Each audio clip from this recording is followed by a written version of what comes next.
Assalamualaikum warahmatullahi wabarakatuh dan selamat sejahtera. Nama saya Raihana binti Abdullah. Dan saya Brenda Safira binti Muhammad Said. Kami dari Sekolah Menengah Kebangsaan Sungai Udang.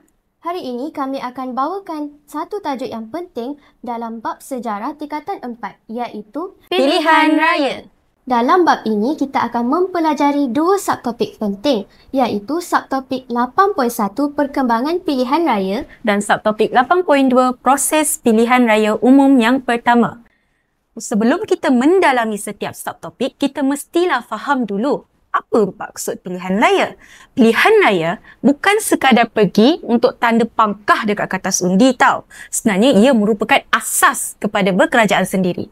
Betul tu Raihana. Pilihan raya ini memberi peluang kepada rakyat untuk memilih pemimpin ataupun parti yang mereka percayai.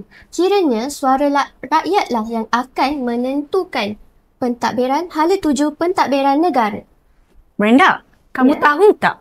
Di Persekutuan Tanah Melayu ada berapa peringkat pilihan raya? Di Persekutuan Tanah Melayu terdapat 3 peringkat iaitu peringkat Majlis Perbandaran, peringkat negeri dan peringkat Majlis Perundangan Persekutuan MPP pada tahun 1955. Bagaimanakah perkembangan pilihan raya di Persekutuan Tanah Melayu? Pilihan raya di Persekutuan Tanah Melayu diadakan selaras dengan peruntukan dalam Perjanjian Persekutuan Tanah Melayu ataupun PTM 1948. Oleh sebab itu, kerajaan menubuhkan satu jawatankuasa yang kita panggil Jawatankuasa Pilihan Raya bagi mengkaji dan membuat cadangan tentang pilihan raya. Bukan itu sahaja. Ordinan Pilihan Raya juga diwujudkan bagi memberi kuasa kepada Majlis Tempatan untuk menjalankan proses pilihan raya. Baiklah kawan-kawan, sekarang kita akan tengok proses pilihan raya Majlis Perbandaran Georgetown di Pulau Pinang pada tahun 1951. Tujuan pilihan raya ini diadakan adalah untuk memilih 9 orang ahli pesuruhjaya perbandaran Georgetown. Jadi, pilihan raya Majlis Perbandaran Georgetown ni bukan rakyatlah yang pilih. Tak, sebelum ini, dalam Majlis Perbandaran Georgetown dipilih oleh Gubernur Negeri-Negeri Selat. Kerana Pulau Pinang merupakan salah satu negeri selat yang di bawah kerajaan British. Pilihan raya ini diadakan selama 6 minggu bermula 17 Mei 1951 sehingga 30 Jun 1951. Seramai 14,514 orang pengundi mendaftar ke dalam pilihan raya ini untuk membuang undi mereka. Pilihan raya yang kedua ialah Pilihan Raya Majlis Perbandaran Kuala Lumpur 1952 pada bulan Februari. Pilihan raya ini bertujuan untuk merebut 12 kerusi Majlis Perbandaran Kuala Lumpur yang meliputi kawasan Imbi, Bangsar, Sentul dan Petaling Jaya. Istimewanya pilihan raya ini ialah apabila UMNO daripada bahagian Kuala Lumpur dan MCA daripada bahagian Selangor mula mengadakan kerjasama politik dan bergabung. Gabungan ini dinamakan sebagai Parti Perikatan. Untuk pengetahuan semua, pilihan raya ini bukan sahaja dijalankan di Georgetown dan juga Kuala Lumpur. Malah ianya ada juga dijalankan di bandar lain seperti Johor Bahru, Ipoh, Alor Setar, Melaka dan Seremban. Kerjasama UMNO MCA mendapat kemenangan dalam kerusi yang dipertandingkan. Pilihan raya peringkat negeri pada tahun 1954, Parti UMNO dan MCA telah menang 226 kerusi daripada 268. Ini menunjukkan penerimaan masyarakat terhadap kerjasama politik negara dalam pelbagai bangsa. Kesan daripada pilihan raya peringkat perbandaran dan negeri, ianya dapat meningkatkan kesedaran politik, selain itu menunjukkan kemampuan rakyat untuk memerintah sendiri dan mengukuhkan tuntutan ke arah kemerdekaan. Baiklah kawan-kawan, mari kita masuk subtopik yang kedua iaitu proses pilihan raya umum pertama. Dalam proses pilihan raya umum pertama, Raja-Raja Melayu telah bersetuju untuk mengadakan pilihan raya bagi memilih anggota Majlis Perundangan Persekutuan MPP. Pilihan raya ini juga telah diisytiharkan oleh Sir Donald McGillivray. Mari kita lihat rundingan sebelum pilihan raya umum. Kerajaan telah membentuk satu jawatankuasa pilihan raya pada 1 Februari 1994 yang mempunyai 46 orang ahli. Tujuan jawatan kuasa ini dibentuk adalah untuk mengkaji hal ehwal pilihan raya dan juga menjalankan dua bentuk penyata susunan MPP. Dua bentuk penyata susunan MPP itu disebut sebagai bentuk A dan bentuk B. Hampir kesemua kandungan dalam bentuk ini sama, tapi ada juga bezanya. Dalam bentuk A dan bentuk B, kandungannya terdiri daripada seorang speaker, 3 orang ahli dilantik, 11 orang mewakili negeri, 20 orang yang dilantik mewakili kepentingan tertentu, 2 orang ahli rasmi iaitu Setiausaha Pertahanan dan Setiausaha Ekonomi, 3 orang ahli dilantik mewakili golongan minoriti. Apa bezanya? Dalam bentuk A dinyatakan bahawa hanya 60 orang dipilih melalui pilihan raya. Namun dalam bentuk B, 44 orang dipilih melalui pilihan raya dengan 8 orang tambahan lantikan Pesuruhjaya Tinggi. Tempohnya juga berbeza. Untuk bentuk A, pilihan raya perlu diadakan tidak lewat daripada bulan November 1954.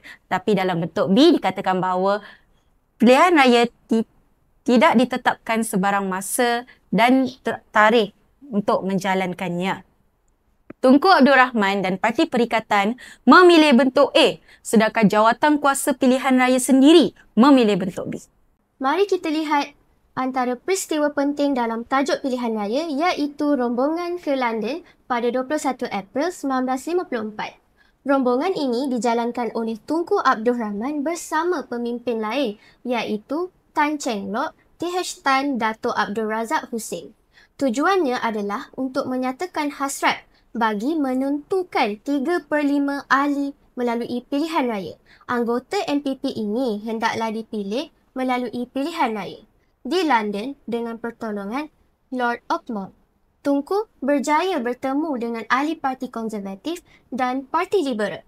Tunku juga membuat kenyataan tentang hasrat mereka melalui akhbar kepada rakyat British dan ahli Parlimen British. Setelah rombongan diadakan, maka rundingan pun diadakan pada 14 Mei 1954. Tunku Abdul Rahman bertemu dengan Oliver Lyttelton iaitu Setiausaha Tanah Jajahan British di London. Namun, rundingan mereka gagal kerana tidak mencapai 3/5 ahli melalui pilihan raya. Walaupun rundingan mereka gagal, mereka tetap disambut meriah di Tanah Melayu. Akhirnya, bilangan MPP yang dipersetujui oleh pihak British dan Parti Perikatan yang diwakili oleh Tunku Abdul Rahman ialah 52 orang. Seterusnya, mari kita lihat bagaimana pula proses pilihan raya Majlis Perundangan Persekutuan 1955. Terdapat 8 proses. Proses pertama, Suruhanjaya Penentuan Sepadang Kawasan ditubuhkan dan berjaya membentuk 52 kawasan pilihan raya. Proses yang kedua, Ram Undang-Undang diluluskan bagi membolehkan pilihan raya diadakan pada Ogos 1954. Proses yang ketiga, pendaftaran pengundi mulai 10 Oktober 1954 di seluruh Tanah Melayu dan di Terengganu bermula pada 29 Oktober 1954. Rehana, boleh saya tahu apakah syarat untuk menjadi pengundi? Untuk menjadi pengundi, kita mesti memenuhi 3 syarat. Syarat yang pertama, individu tersebut mestilah merupakan warga negara Persekutuan Tanah Melayu. Syarat yang kedua, berumur 21 tahun ke atas.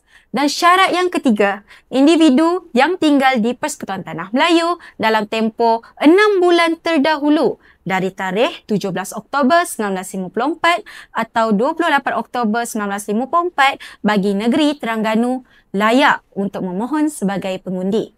Brenda, kamu tahu pula tak apa syarat kita untuk menjadi calon? Antara syarat untuk menjadi calon ialah calon mestilah merupakan warga negara Persekutuan Tanah Melayu, seterusnya berumur 21 tahun ke atas, telah tinggal di Persekutuan Tanah Melayu dan tinggal dalam tempoh 12 bulan sebelum penamaan calon dan akhir sekali berpengetahuan dalam bahasa Inggeris dan bahasa Melayu. Betul sekali. Okey, sekarang proses yang keempat, penamaan calon. Proses yang kelima, kempen pilihan raya yang diadakan selama 45 hari. Proses yang keenam, mengundi. Proses yang ketujuh, Peti dibawa ke pusat pengiraan undi dan proses pengiraan undi pun dilakukan. Dan proses yang ke-8, pengumuman keputusan. Pilihan raya awal di Sarawak berlaku pada tahun 1956. Pilihan raya tempatan diadakan sebagai persediaan awal ke arah berkerajaan sendiri. Kawasan pilihan raya adalah di Kuching, iaitu Kuching Municipal Council KMC yang dibahagikan kepada 9 kawasan. Dan keputusan pilihan raya menyatakan bahawa William Tan sebagai pengerusi pertama KMC dan Ong Kee Hui sebagai timbalan pengerusi. Kemudian di Sibu, iaitu Sibu Urban District Council SUDC, dibahagikan kepada 9 kawasan sama seperti di Kuching. Dan keputusan pilihan raya menyatakan bahawa Ting Chu Huat sebagai pengerusi dan John Lo Lin Chong sebagai timbalan. Tindakan pilihan raya mendapat sambutan yang baik daripada rakyat pelbagai kaum. Seterusnya, mari saya sambung dengan pilihan raya awal di Sabah. Pilihan raya awal di Sabah berlaku pada 16 Disember 1962 di bawah Local Government Election Ordinance dengan 118 kawasan ataupun wards. Pilihan raya ini dijalankan oleh Setiausaha Kolonial, iaitu pengusaha pilihan raya yang bertanggungjawab untuk menjalankan pilihan raya. Seramai 202 calon bertanding untuk 118 kawasan tersebut.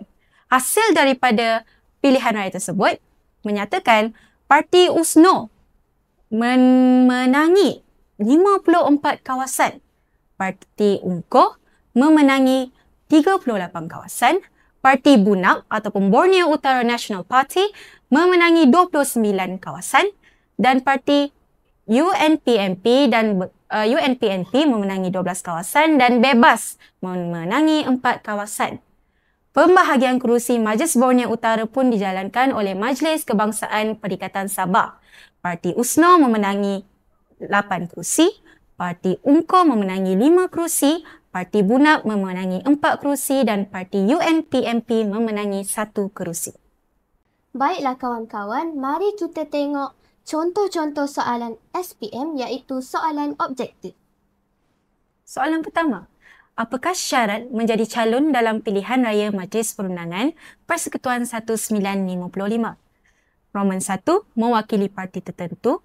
Roman 2, berumur 21 tahun. Roman 3, berstatus warga negara. Roman 4, mendapat pendidikan tinggi. Brenda, berdasarkan pengetahuan kamu, apakah jawapannya? Jawapannya adalah C, Roman 2 dan Roman 3. Soalan kedua pula, jadual berikut berkaitan keputusan pilihan raya umum 1955. Nama parti, Perikatan. Bilangan calonnya adalah 52 orang, kerusi dimenangi 51 orang. Parti negara pula, bilangan calon sebanyak 30 orang dan kerusi dimenangi adalah 0. Untuk Parti Islam Setanah Melayu, bilangan calonnya adalah 11 orang dan kerusi dimenangi hanya 1 sahaja. Kita tengok soalannya. Mengapakah Parti Perikatan memenangi pilihan raya tersebut? Raihana, apakah jawapannya? Jawapannya ialah C, menjalin kerjasama politik. Parti Perikatan merupakan gabungan daripada Parti UMNO dan Parti MCA. Ini menunjukkan kesefahaman antara kaum Melayu dan kaum Cina untuk membantu dan membentuk kerajaan mereka. Baiklah, mari kita tengok contoh soalan esei SPM. Soalan pertama, pilihan raya Majlis Perundangan Persekutuan 1955 merupakan pilihan raya pertama yang diadakan di negara kita. A. Jelaskan proses pilihan raya Majlis Perundangan Persekutuan 1955. Seperti yang saya katakan tadi, proses pilihan raya mempunyai 8 proses.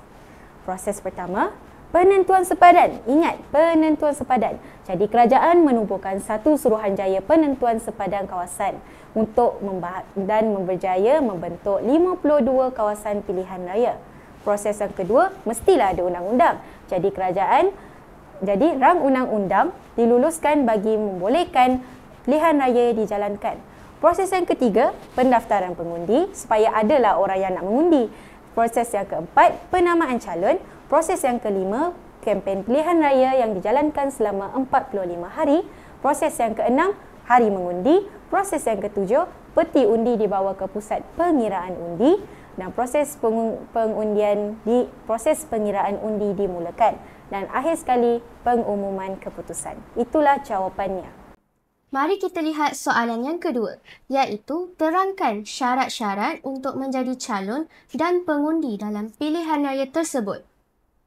Antara syarat-syaratnya untuk menjadi calon mestilah merupakan warga negara Persekutuan Tanah Melayu. Yang kedua, berumur 21 tahun ke atas. Yang ketiga, tinggal di Persekutuan Tanah Melayu dalam tempoh 12 bulan sebelum penamaan calon. Yang keempat, berpengetahuan dalam bahasa Inggeris dan bahasa Melayu. Syarat untuk menjadi pengundi pula, pengundi mestilah merupakan warga negara Persekutuan Tanah Melayu. Yang kedua, berumur 21 tahun ke atas. Yang ketiga, tinggal di Persekutuan Tanah Melayu dalam tempoh 6 bulan terdahulu. Yang keempat, pengundi yang tinggal dari tarikh 17 Oktober 1954 atau 28 Oktober 1954 bagi negeri Terengganu. Dan akhir sekali, layak memohon sebagai pengundi. Itu sahaja perkongsian kami pada hari ini. Bertemu lagi pada siri yang akan datang. Sekian, terima kasih.